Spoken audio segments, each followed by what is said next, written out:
Hello students, आज के video lecture में आप सबका स्वागत है। आप देख रहे हैं पाहुल इंस्टीट्यूट का ऑफिशियल चैनल यस टीचर और मैं हूं आपका आइल्स teacher Jaswinder Singh.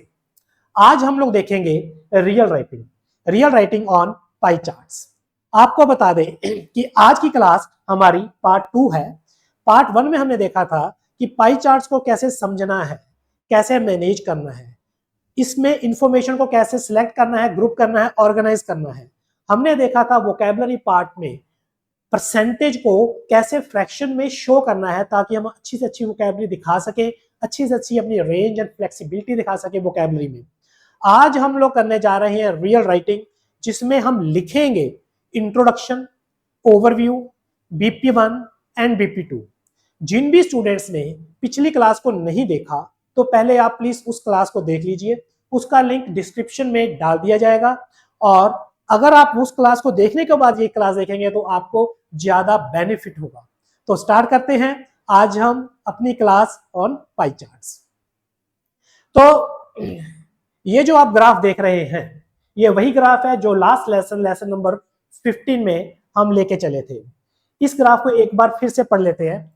The chart shows the percentage of enrollments on 6 courses at local education college in the UK in 2010 and 2012। तो ये जो चार्ट है, इसमें ये 6 कोर्सेज हैं जिनकी एनरोलमेंट्स 2010 और 2012 में परसेंटेज में दी गई है in a local education college in the UK. Chart आपको समझ में आ गया होगा। आज का जो हमारा लेसन प्लान है, सबसे पहले हम देखेंगे इंट्रोडक्शन, लिखेंगे, फिर इसके बाद देखेंगे हम ओवरव्यू, फिर देखेंगे body paragraph 1 and body paragraph 2। और यह जो है ये फॉर्मल स्ट्रक्चर है जो हमारी टास्क 1 की रहती है। तो स्टार्ट करते हैं इंट्रोडक्शन से।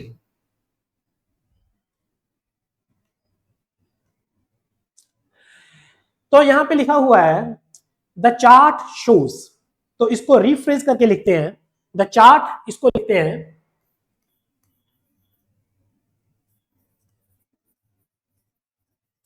The rendered pie chart. Rendered का मतलब है प्रोवाइडेड, गिवन, सप्लाइड। और इसके बाद हमने चार्ट का नाम लिखा है पाई चार्ट, जो कि यहां पे स्टेटमेंट में नहीं लिखा हुआ। तो आपको बता दें कुछ इंफॉर्मेशन जो है वो स्टेटमेंट में नहीं लिखी रहती, लेकिन हमने उसको चार्ट में से देख के लिखना है स्टेटमेंट के अंदर। तो यहां पे हम लिखेंगे द रेंडर्ड पाई चार्ट। आगे जो मेन वर्ब है वो लिखा हुआ है शो, हम लिखते हैं यहां पे इलुस्ट्रेट्स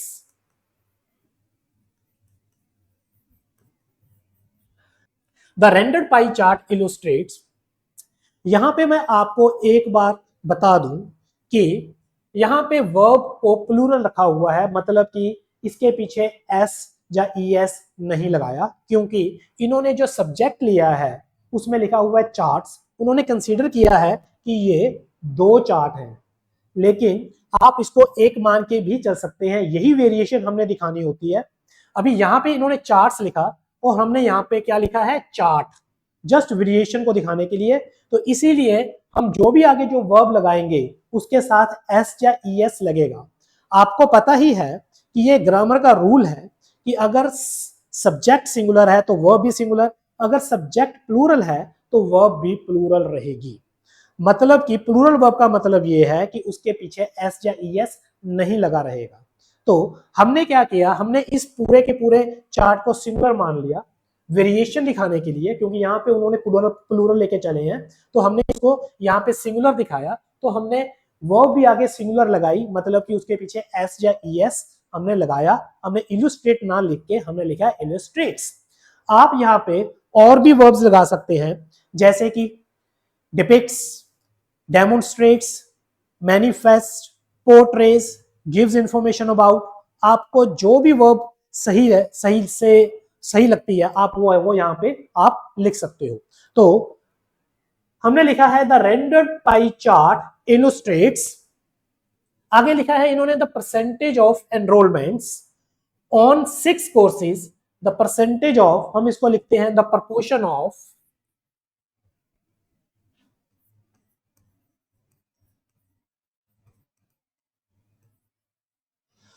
द प्रपोर्शन ऑफ एनरोलमेंट्स को आप एडमिशंस भी लिख सकते हो, ठीक है।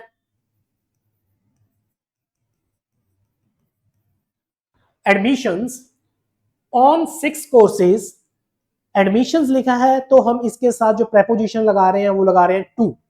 एडमिशंस टू, एडमिशंस टू, अभी लिखा है 6 कोर्सेज, तो हम यहां पे लिखते हैं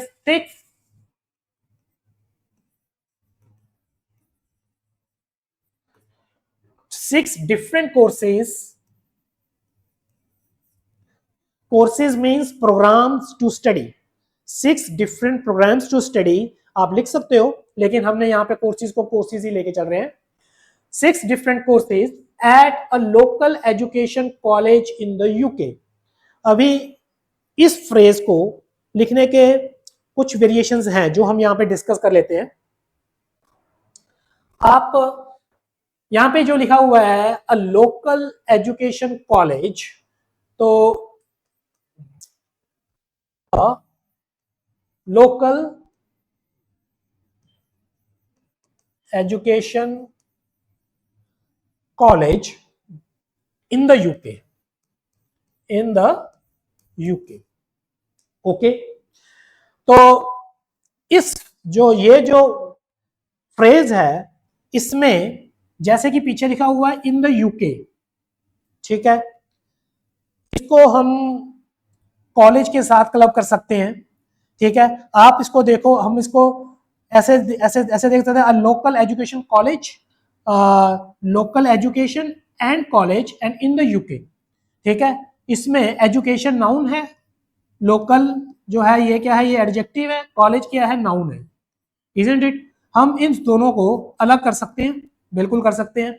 कॉलेज ऑफ लोकल एजुकेशन, सो मैं यहां पे लिखता हूं अ कॉलेज ऑफ लोकल एजुकेशन, ठीक है। अभी देखिए इन द यूके पीछे वैसे ही रहेगा, इन द यूके। अभी ये जो इन द यूके है इसको मैं कॉलेज के साथ क्लब कर सकता हूं, मतलब कॉलेज इन द यूके को आप लिख सकते हो यूके कॉलेज, मतलब college based eight you, based in the UK. So college in the UK को हम लिख सकते हैं अ यूके कॉलेज, इजंट इट। इसको हमने इसके साथ क्लब किया। फिर इसके बाद आगे same to same of local education, of local education, तो a UK college of local education, a college of local education in the UK. तो ये कुछ प्रेपोजिशनल फ्रेज हैं, ठीक, जिनको हमने अलग अलग वेरिएशंस में लिखा है, तो आप इसमें से कोई भी फ्रेज लेके आप यहाँ पे लिख सकते हो।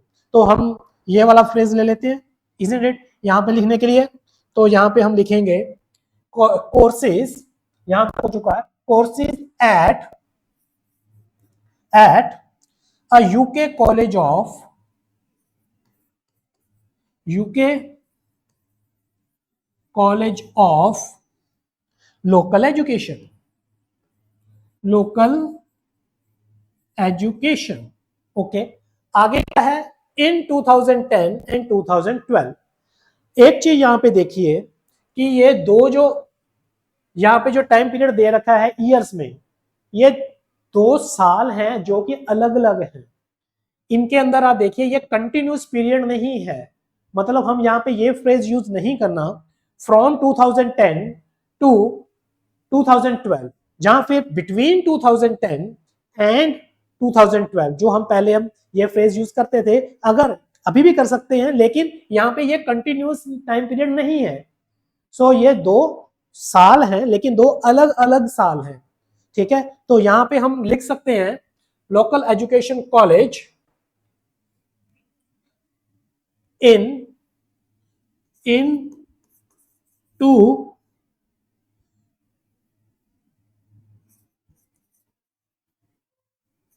एकेडमिक ईयर्स, कौन कौन से ईयर्स हैं, 2000 2010 एंड 2012 फुल स्टॉप।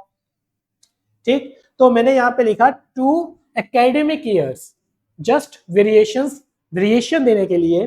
ठीक है, तो हमने लिखा 2 अलग अलग साल है, 2 सेपरेट ईयर्स लिख सकते हो आप, 2 सेपरेट ईयर्स ऑफ 2010 एंड 2012। आप 2 सेपरेट ईयर, 2 एकेडमिक ईयर्स यहाँ पे ऑफ लिखिए, अदरवाइज आप कॉमा लगा के भी लिख सकते हैं 2010 एंड 2012। तो ये जो है हमारी हो गई है इंट्रोडक्शन। एक बार इसको कंप्लीट पढ़ के देखते हैं। The rendered pie chart illustrates the proportion of admissions to 6 different courses at a UK College of Local Education in 2 academic years 2010 and 2012। तो बहुत सिंपल और स्ट्रेट हमने अपनी इंट्रोडक्शन लिखी, और इंट्रोडक्शन में जो जो फ्रेजेस को आप चेंज कर सकते हो तो उनको हमने सिंपल फ्रेजेस में हमने उसको कन्वर्ट किया और लिखा। तो ये तो थी हमारी इंट्रोडक्शन पार्ट। अभी हम लिखते हैं अपना next part, that is overview. Overview में जाने से पहले जो राइटर ने इसी इंट्रोडक्शन को लिखा है वो इस तरीके से है। हम इसको भी एक बार थोड़ा सा टैली कर लेते हैं, मैच कर लेते हैं कि इन्होंने क्या लिखा है। द पाई चार्ट कंपेयर्स, हमने लिखा है the rendered pie chart illustrates, इन्होंने भी सिंगुलर लिया चार्ट, ठीक है, सब्जेक्ट को सिंगुलर लिया और पीछे एस लगाया कंपेयर के साथ। हमने भी सिंगुलर लिया रेंडर्ड पाई चार्ट और हमने भी इलस्ट्रेट के साथ एस लगाया, illustrates. The proportion of enrolments, हमने लिखा proportion of admissions on 6 different courses, हमने लिखा, हमने 2 लगाया, admissions to 6 different courses at a UK college of education, हमने भी यही फ्रेज बनाया है, इन 2010 एंड 2012, हमने लिखा 2 सेपरेट ईयर्स ऑफ 2010 एंड 2012। तो ये हो गया हमारा इंट्रो। अभी चलते हैं हमारे ओवरव्यू के पास। ओवरव्यू जाने से पहले अगर आपको याद हो पिछले लेसन में हमने ग्रुपिंग जब की तो ग्रुपिंग हमने इस पाई चार्ट की 2 तरीके से की। एक उनमें से एक था चेंज के हिसाब से, एक था कंपैरिजन के हिसाब से। आपने जब भी ओवरव्यू को लिखना है, ठीक है, तो आप किसी भी एक साइड में चल सकते हो और आपको ऑलरेडी पता है कि ओवरव्यू में सबसे इंपॉर्टेंट डाटा लिखा जाता है। लास्ट लेसन में हमने इंपॉर्टेंट डाटा कौन सा हो सकता है, ठीक है, इस पाई चार्ट के अंदर वो हमने डिस्कस किया था और आपको ये इस तरीके से इस फॉर्मेट में आपको दिखाया गया।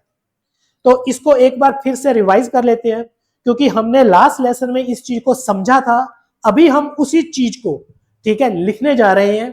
तो जैसे कि आपको पता है कि ये पाई चार्ट है, हमने एक कंसेप्ट देखा था पीछे कि कहां पे लैंग्वेज ऑफ चेंज यूज होनी है, कहां पे लैंग्वेज ऑफ कंपैरिजन यूज होती है। चेंज वहां पे यूज होती है जहां पे टाइम चेंज हो रहा हो, उसके साथ वैल्यूज चेंज हो रही हो। इस केस में टाइम चेंज हो रहा है, 2010 से 2012 में टाइम चेंज हो रहा है, तब ये जो वैल्यूज हैं जैसे कि एनरोलमेंट्स हैं, जैसे कि 25.7% इन केस ऑफ नर्सिंग है, ये चेंज हो रही हैं 14% में। Isn't it? चेंज का मतलब ये पॉजिटिव चेंज भी हो सकता है, नेगेटिव भी, मतलब ये बढ़ भी सकती है या कम भी हो सकती है। सो इस केस में हम लोग क्या देखते हैं, हम देखते हैं ट्रेंड। और वैसे भी आपको पीछे जितने भी हमने चार्ट किए, लाइन ग्राफ किया, बार ग्राफ किया, अभी हम पाई चार्ट करने जा रहे हैं, तो इसमें जहां पे भी अगर आपको रनिंग टाइम मिल रहा है तो हमने ओवरव्यू लिखते हुए प्रेफरेंस हमेशा ट्रेंड को देनी है। तो इस केस में भी हम ट्रेंड देखते हैं। ट्रेंड क्या है कि कितना बढ़ रही है, कितनी कम हो रही है, मतलब कि first point and last point दोनों का डिफरेंस इसमें तो है ही 2। तो हम लोग क्या देख रहे हैं, चेंज, और चेंज में देख रहे हैं ट्रेंड। देखिए अगर आप ट्रेंड देख रहे हो, आपको नीचे एक पूरा का पूरा क्या दिख रहा है, एक टेबल दिख रहा है जिसमें आप देख रहे हो स्पोर्ट्स साइंस जो है वो 13.6% पॉजिटिव लिखा हुआ है। मतलब कि जो स्पोर्ट्स साइंस है, मतलब ये ग्रीन, ये 11.9 से बढ़ के 25.5% तक पहुंच गई। मतलब इसमें जो डिफरेंस है दैट इज 13.6, मतलब 13.6% का इजाफा हुआ है, इंक्रीज हुआ है, मतलब है कि वैल्यू जो है, एनरोलमेंट जो है उनमें बढ़ोतरी हुई है, वो बढ़ी है। तो सबसे ज्यादा जो चेंज हुआ वो हुआ स्पोर्ट्स साइंस में, उसके बाद नर्सिंग में, उसके बाद इंजीनियरिंग में। इस तरीके से ये पूरे 6 के 6 कोर्स जो है लाइन में अरेंज किए हुए हैं। लेकिन इसमें बात की जा रही है चेंज की। तो चेंज की बात की है, आप इसको एज अ पॉजिटिव चेंज भी देख सकते हो, नेगेटिव भी देख सकते हो, या फिर अकेला चेंज भी दे सकते हो। ठीक है, यहां पे सिर्फ चेंज दिखाया जा रहा है, मतलब कि ये पॉजिटिव भी हो सकता है या नेगेटिव भी। मतलब कि सबसे ज्यादा जो बदलाव हुआ है, चेंज आया है, वो किस कोर्स में आया है, चाहे वो प्लस में है चाहे वो नेगेटिव है, माइनस में है। तो इस केस में आया है स्पोर्ट्स साइंस में। तो डेफिनेटली हम लिखेंगे द ग्रेटेस्ट चेंज। ठीक है, सबसे बड़ा चेंज, सबसे बड़ा चेंज किस कोर्स में आया। तो ये ओवरव्यू की एक बहुत अच्छी जो है इंफॉर्मेशन है, सबसे इंपॉर्टेंट इंफॉर्मेशन है अगर हम चेंज को लेके चल रहे हैं तो। अगर हम चेंज को लेके चल रहे हैं तो इस केस में हम ऐसे करते हैं कि जो ओवरव्यू है उसको चेंज के हिसाब से लिखते हैं। ठीक है जी, देखिए तो इसको हम कैसे लिखेंगे, हम लिखेंगे overall, overall it can be seen that, अभी ये जो है ये है इंट्रोडक्टरी फ्रेज जो हमें बताता है कि अभी ओवरव्यू स्टार्ट हो रहा है। तो overall it can be seen that the greatest change, the greatest change was in, अभी आप सबसे बड़ा चेंज किसमें हुआ, हुआ स्पोर्ट्स साइंस कोर्सेज में। ठीक है, स्पोर्ट्स साइंस कोर्स में सबसे ज्यादा चेंज हुआ। क्या मैं यहां पे सीधा लिख दूं changes, the greatest change was in the sports science course, नहीं, तो आप यूनिट्स मेंशन कीजिए प्लीज। तो यहां पे हम लिखेंगे the greatest change was in the proportion, proportions of enrollments to the, अभी आप लिखिए sports science course, sports science course, full stop. तो बहुत सिंपल, हमने स्ट्रेट फॉरवर्ड सिंपल लिखा कि भाई सबसे बड़ा चेंज हुआ वो हुआ स्पोर्ट्स साइंस कोर्सेज में, मतलब कि एनरोलमेंट्स, प्रपोर्शन ऑफ एनरोलमेंट्स जो स्पोर्ट्स साइंस कोर्सेज में हुआ। तो एक तो था ये तरीका, दूसरा तरीका जो है उसको भी हम यहाँ पे डिस्कस कर लेते हैं। अभी दूसरा तरीका क्या है कि जब आप कंपैरिजन लेके चलते हो, तो कंपैरिजन क्या है, comparison with in the chart. अब अगर आप देखो, जब आप विद इन द चार्ट आप मूवमेंट कर रहे हो तो टाइम जो है वो चेंज नहीं हो रहा, तो उस टाइम पे आप कंपेयर करोगे। जब टाइम स्टैटिक है तब आप कंपेयर करते हो। तो यहाँ पे हाईएस्ट कौन सा है, लोएस्ट कौन सा है, तो वो हम यहाँ पे घूम के ऐसे देखेंगे। इसी तरीके से हम इधर भी देख सकते हैं। तो हम क्लियरली इस तरीके से भी तो लिख सकते हैं ना कि 2010 में सबसे ज्यादा इनरोलमेंट्स हुई हैं सोशल स्टडीज में 27%, जबकि 2012 में जो हुई है वो हुई है 25% स्पोर्ट्स साइंस में। आप ऐसे लिख सकते हो। हाँ, ओवरव्यू में कभी भी हमने वैल्यू को एग्जैक्टली नहीं लिखना। अगर आप वैल्यू को एग्जैक्टली लिखोगे तो ये आपका ओवरव्यू कंसीडर नहीं किया जाएगा, तो इसको बॉडी पैराग्राफ कंसीडर किया जाएगा, तो ये एक बहुत बड़ी गलती हो जाएगी। तो आपको जो टीए में सिर्फ 5 ओनली 5 बैंड्स मिलेंगे, तो ये गलती बिल्कुल नहीं करनी। हमने यहाँ पे बिल्कुल एग्जैक्ट तो बिल्कुल नहीं लिखना, जैसे कि हमने यहाँ पे भी एग्जैक्टली नहीं लिखा कि हमने लिखा कि ग्रेटेस्ट चेंज हुआ, हमने ये तो नहीं लिखा कि चेंज कितना हुआ। जैसे कि हमने कैलकुलेट जरूर किया कि ये 13 पॉइंट समथिंग चेंज हुआ, इजंट इट, पॉजिटिव में, तो लेकिन हमने यहाँ पे मेंशन नहीं किया। तो ये हमने रफली लिखना होता है, सबसे बड़ी इंपॉर्टेंट इंफॉर्मेशन यहाँ पे हमने लिखनी होती है। तो अभी कंपैरिजन को देख के अभी हम लिखते हैं, चेंज हमने देखा था जब टाइम चेंज हुआ, ठीक है, जब हमने यहाँ से यहाँ पे जंप किया था टाइम चेंज हुआ, तो क्या कितना बड़ा कितना कम हुआ उसके हिसाब से हमने लिख दिया। अभी कंपैरिजन के हिसाब से देखते हैं, कंपैरिजन के हिसाब से आप कैसे लिखोगे। आप लिखोगे overall it can be seen that, क्या सिंपली यहां पे जो हाईएस्ट इनरोलमेंट्स हैं वो किसमें है, जबकि 2012 में हाईएस्ट किसकी है, बस। तो हम यहां पे लिखेंगे द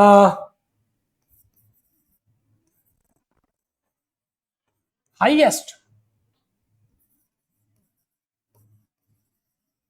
enrollments in 2010 was किस कोर्स में है, ये है in the enrolment in the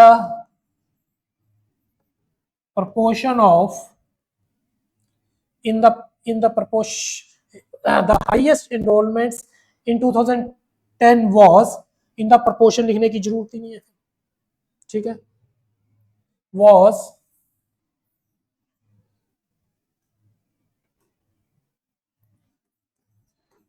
to the social studies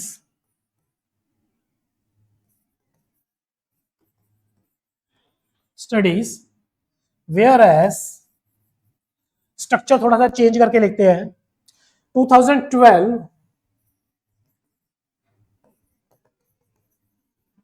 witnessed the highest enrollments to the this is sports science course,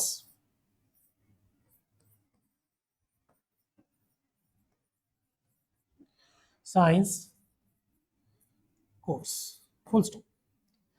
तो सिंपली हमने लिखा कि इस 2010 में कौन हाईएस्ट है और 2012 में कौन सा हाईएस्ट है। आपको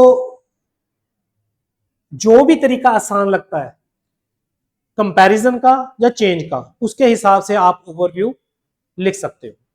यहां पे आपको एक चीज बता दें कि जब भी हम यहाँ पे किसी कोर्स का नाम लिख रहे हैं, जैसे कि स्पोर्ट्स साइंस, उसके आगे हमने आर्टिकल लगाया है द, तो इस आर्टिकल लगाना नहीं भूलना। स्टूडेंट्स अक्सर इसमें मिस्टेक करते हैं कि ये आर्टिकल नहीं लगाते। आर्टिकल लगाना जरूरी इसलिए है क्योंकि ये द क्यों लगा है, क्योंकि स्पेसिफिक कोर्स की बात हो रही है जो कि इस स्टेटमेंट में, इस ग्राफ में मेंशन्ड है। तो कोई भी स्पेसिफिक, ठीक है, नाउन जिसकी हम किसी राइटिंग में, फॉर्मल राइटिंग में जब हम उसको मेंशन करते हैं तो उसके आगे हम आर्टिकल द लगाते हैं, तो इसके आगे द लगेगा, ठीक है जी। तो आपको ये दोनों ही तरीके अच्छी तरीके से समझ में आ गए होंगे। एक चीज और, जब हम फॉर्मेशन सिलेक्ट कर रहे हैं कंपैरिजन की, तो वो फॉर्मेशन कोई भी हो सकती है। जैसे कि मैंने यहाँ पे कौन सी फॉर्मेशन ली है, द हाईएस्ट, मैंने सिंपली लिया है the highest enrolments in 2010 was to social studies course, भी हाईएस्ट एनरोलमेंट इसमें है। आप लिख सकते हो the most famous course was social studies in 2010, the most preferred course, the most popular course, the course of first choice was social studies in 2010। So it is up to you, isn't it. तो आप कौन सी formation लेते हो, जितनी simplest होगी, generalise होगी, उतनी अच्छी होगी, ठीक है जी। सो आप ऐसे वर्ड्स यूज करें, popular, famous, most popular, preferred, ये जो है इसके साथ जो है आपके जो वोकैबुलरी में रेंज भी अच्छी खासी मिलती है। तो ये हमने वैसे भी जब हमने अपने कंपैरिजन की सभी स्ट्रक्चर्स कर रहे थे, comparison and contrast lesson number 9-10 में हमने इसके बारे में अच्छी तरह से डिस्कस किया हुआ है, और प्लीज आप उन लेसन्स को एक बार फिर से रेफर कर लीजिए। तो यहाँ पे तो हमने मेन कंसेप्ट देखा कि ओवरव्यू को किस तरीके से लिखा जा सकता है, कैसे हैंडल करना है। अभी आप देखिए कि बुक में जो ऑथर ने लिखा रहता है उसने कैसे लिखा है। उसने लिखा है overall it can be seen that, ठीक है, हमने भी यही लिखा है, the greatest change was in the percentage of enrolments to the sports science courses. तो ये ऊपर जो है हमने जो लिखा है सेम टू सेम यहां पे लिखा हुआ है। तो उन्होंने चेंज को लेके लिखा है, आप कंपैरिजन को लेके भी लिख सकते हो। उम्मीद है कि आपको ये यहां तक अच्छी तरह से समझ में आ गया होगा। आपको इंट्रो समझ में आ गई, आपको ओवरव्यू भी समझ में आ गया स्पेसिफिकली पाई चार्ट्स को लेके। अभी इसके बाद body paragraph 1 and body paragraph 2 हम उसको डिस्कस करेंगे अपने नेक्स्ट लेक्चर में, क्योंकि ये लेसन थोड़ा लंबा हो रहा है और body paragraph 1 and body paragraph 2 को जब हम डिस्कस करेंगे उसके लिए अच्छा खासा टाइम चाहिए, कम से कम आधा घंटा। ठीक है जी। तो पूरा का पूरा जो सेशन है नेक्स्ट सेशन वो बॉडी पैराग्राफ की राइटिंग के ऊपर ही होगा। तो नेक्स्ट लेक्चर में हम देखेंगे real writing, body paragraphs on pie charts. तब तक के लिए नमस्कार, जय हिंद।